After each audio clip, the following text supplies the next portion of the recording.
E a gente, Yuri, agora recebe aqui no CNN 360 o deputado federal Eduardo Bolsonaro para falar sobre a expectativa para o encontro entre o ex-presidente Jair Bolsonaro e o líder argentino Javier Milei. Deputado, muito obrigada pela sua presença aqui no CNN 360. E eu já te começo perguntando o que todo mundo quer saber. Já tem agenda de Milei organizadinha aqui no Brasil? Boa tarde para o senhor. Boa tarde, Débora. Obrigado pelo espaço. Fala aqui da Shot Fair, né? Uma feira de armas aqui em São Paulo. E essa expectativa realmente ela é alta, né? A previsão do encontro é que ele ocorra no início da tarde de domingo e depois do encontro de Milei com Bolsonaro. Também o encontro de Milei com o governador Jorginho Melo, governador de Santa Catarina, do PL, do nosso partido. E, na sequência, o Milei fará o seu discurso no CIPEC. Na parte da manhã, ele tem agenda privada, então nós não temos controle sobre a agenda dele. Acredito que ele vai fazer o que ele desejar, de repente dar uma volta na cidade ou falar com pessoas que ele queira falar. E a gente está muito feliz que ele venha ao Brasil. Realmente é uma agenda apertada, trata-se de um presidente da República, deve chegar ao Brasil, está programado para chegar em cerca de 10h30 da noite de sábado, fica domingo o dia inteiro e a gente vai receber ele com muita satisfação mais uma vez. Porque antes dele ser presidente, enquanto deputado federal, ele também participou do mesmo evento que eu organizo, o CIPEC, em 2022, e, ao que parece, deu sorte para a eleição presidencial dele. Deputado, Oi? a Jussara Soares... O Yuri, quer perguntar Não, primeiro? eu ia falar justamente isso, agradecer a disponibilidade do deputado de poder estar conosco aqui no 360, mas trazer a Jussara Soares para fazer uma pergunta, depois eu entro na entrevista aqui. Jussara. Boa tarde, deputado. Obrigado pela presença. Deputado, eu queria saber se o presidente Milei terá algum tipo de cuidado nessa participação dele ali no CIPEC, nesse fórum conservador, ao lado do ex-presidente Jair Bolsonaro, para tentar evitar ali um estremecimento das relações diplomáticas entre Brasil e Argentina. A gente reconhece que há um distanciamento político entre Milei e o presidente Lula, mas a gente vê que há um esforço das chancelarias dos dois países para preservar as relações bilaterais. Quais são as expectativas do senhor para essa performance de Milei no seu evento? Obrigado pela pergunta, Jussara. Nós preservamos a liberdade. O presidente Javier Milei ele vai ter liberdade para falar o que ele bem quiser e pelo tempo que ele quiser. O relógio dele vai ser tempo livre. Agora, sobre essa questão toda diplomática, eu acredito que o Lula ele está se vitimizando demais. Né? O presidente Javier Milei, durante a entrevista para o La Nación, falou aquilo que é uma obviedade. O Lula ele foi condenado por corrupção, ele foi condenado por lavagem de dinheiro. O triplex lá no Guarujá continua lá, as pessoas fazem vídeos, tiram foto em frente a ele. O sítio de Atibaia continua lá. E o Lula, de fato, também é comunista. Então, Javier Milei, na verdade, ele não mentiu ao falar de Lula. Agora, ao que parece, o Lula utiliza disso daí para se vitimizar e faz ameaças veladas, indiretas ao presidente Javier Milei para tentar conter o discurso dele. O Milei ele é autêntico, né? Ele é uma pessoa que não se enverga ao politicamente correto.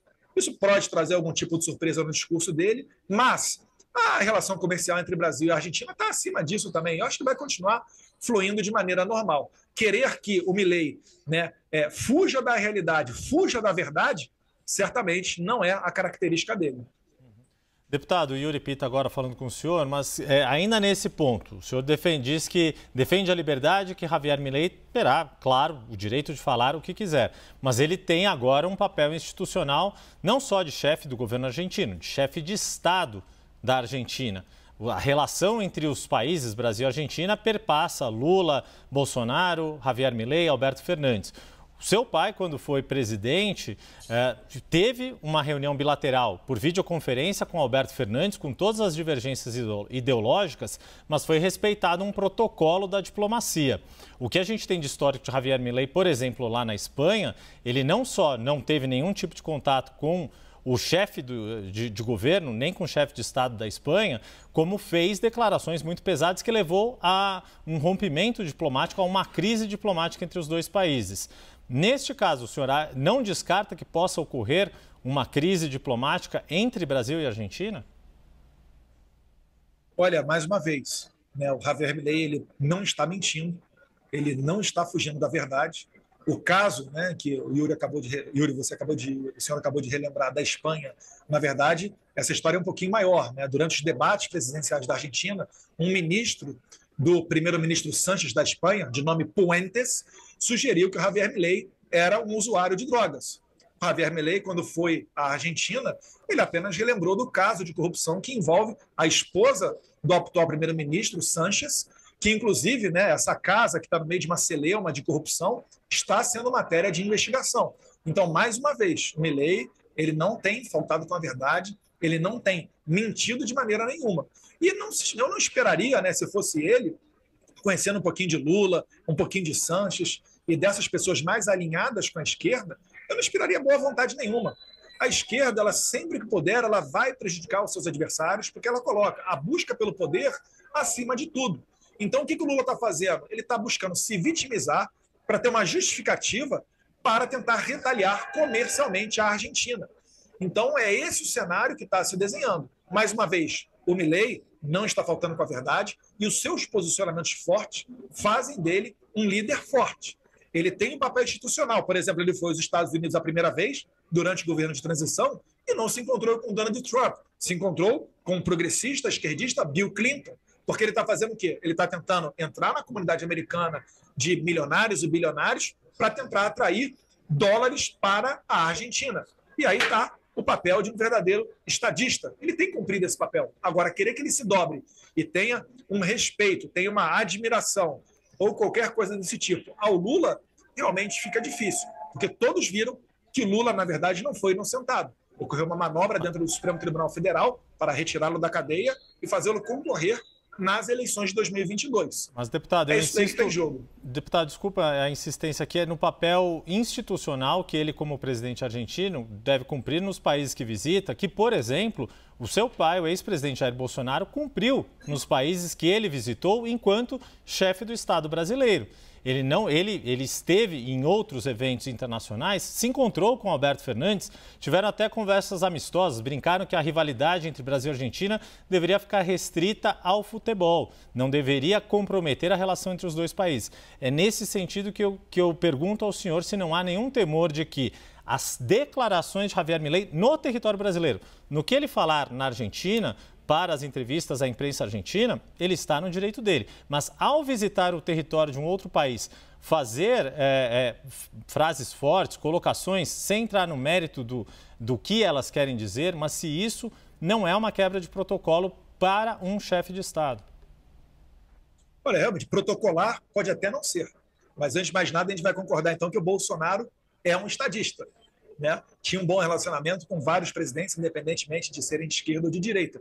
Mas, por exemplo, durante o governo Bolsonaro, o presidente de Portugal veio ao Brasil e visitou Lula da Silva. Eu não vi uma repercussão grande, né, em termos aí de imprensa ou rede social para criticar tanto assim o presidente de Portugal. Porque ele não falou nada em relação ao presidente Bolsonaro. Mas ele visitou um país onde o presidente, né, não foi recepcionado, ele é um chefe de Estado, deveria ter a mesma conduta. Você mesmo, Yuri, acaba de mudar a sua argumentação. Não. Então eu entendi errado, porque o que parece, Javier Milei deveria vir ao Brasil e visitar o chefe de Estado brasileiro. Isso não ocorreu quando o presidente de Portugal veio ao Brasil. Não, minha questão é a depender, como o senhor disse, conhecendo Javier Milei, ele vai falar as verdades que ele acredita, que o senhor acredita, que milhões de brasileiros acreditam. Não estou entrando neste mérito. A minha questão, o senhor mencionou o presidente de Portugal, mas ele esteve com o presidente Jair Bolsonaro. Era uma solenidade oficial, estiveram juntos. Mas estiveram. E não houve nenhuma fala do presidente de Portugal agressiva, hostil ao presidente Bolsonaro. É nesta questão protocolar que eu estou fazendo a pergunta. Mas o senhor acha que isso não é... Meu ponto é o seguinte, eu não, independentemente de ser considerada ofensiva ou não, é uma fala verdadeira. O presidente Javier Milei foi perguntado, ele respondeu uma pergunta e não faltou com a verdade. Não tem como você falar para mim, olha, o círculo é quadrado. Isso daí é faltar com a verdade. E o Milei certamente ele não vai fazer. É por isso que eu falo, ele vai pisar fora do politicamente correto? Com certeza. Ele talvez não vá seguir o protocolo? Provavelmente não.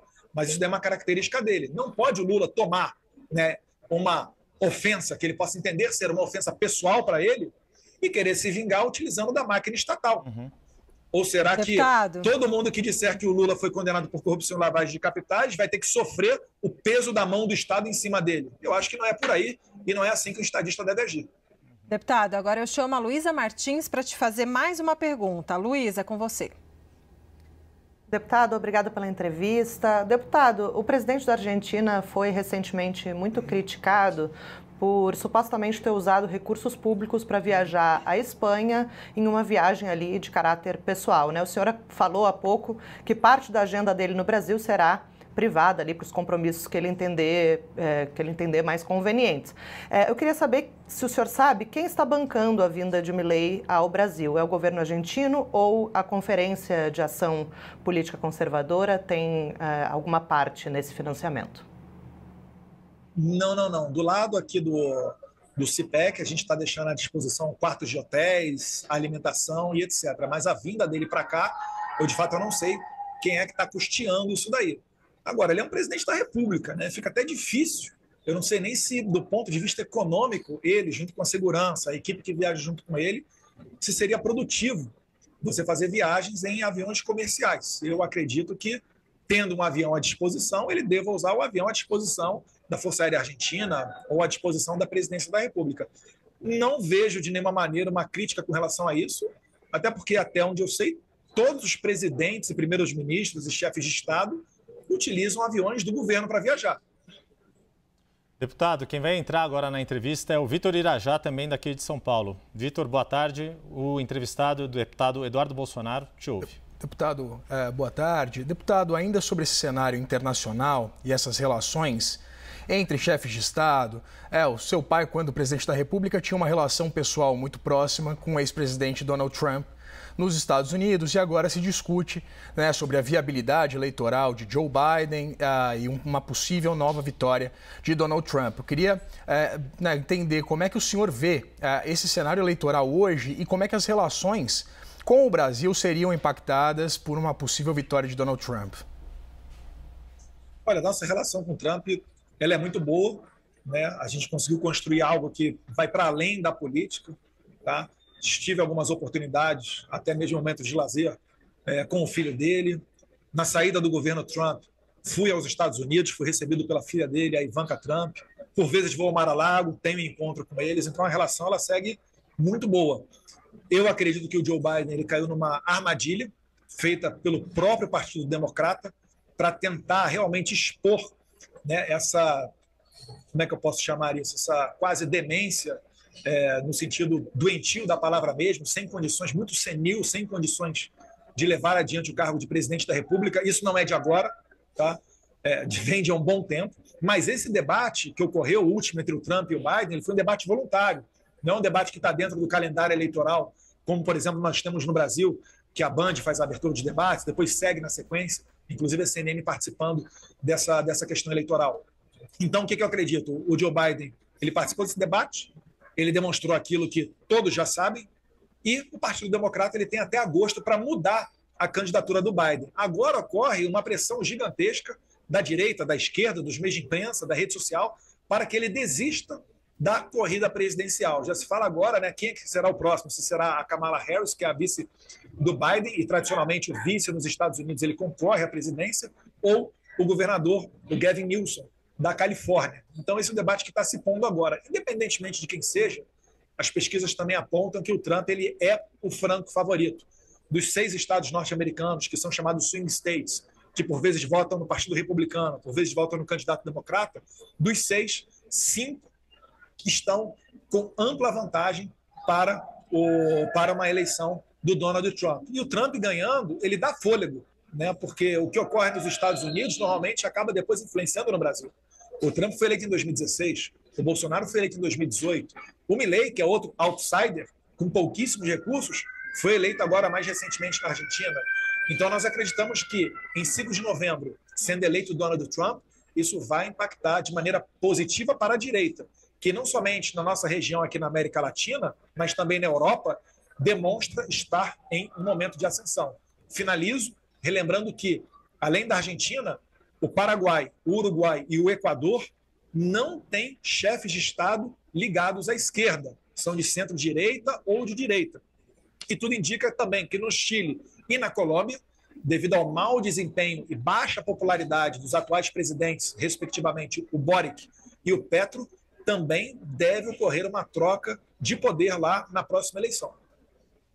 Deputado federal Eduardo Bolsonaro, por São Paulo, muito obrigada pela sua participação aqui no CNN 360 e um bom trabalho para o senhor. Obrigado, Débora, Yuri, Jussara. Bom trabalho a vocês da CNN. Muito obrigado Obrigada. mais uma vez. Deputado Eduardo Bolsonaro, do PL aqui de São Paulo e o principal organizador aí da CEPAC neste fim de semana. Obrigado mais uma vez, deputado. Um bom fim de quinta-feira. Débora. Obrigado. E agradecer também a Jussara Soares, que viabilizou essa entrevista. E agora, Yuri,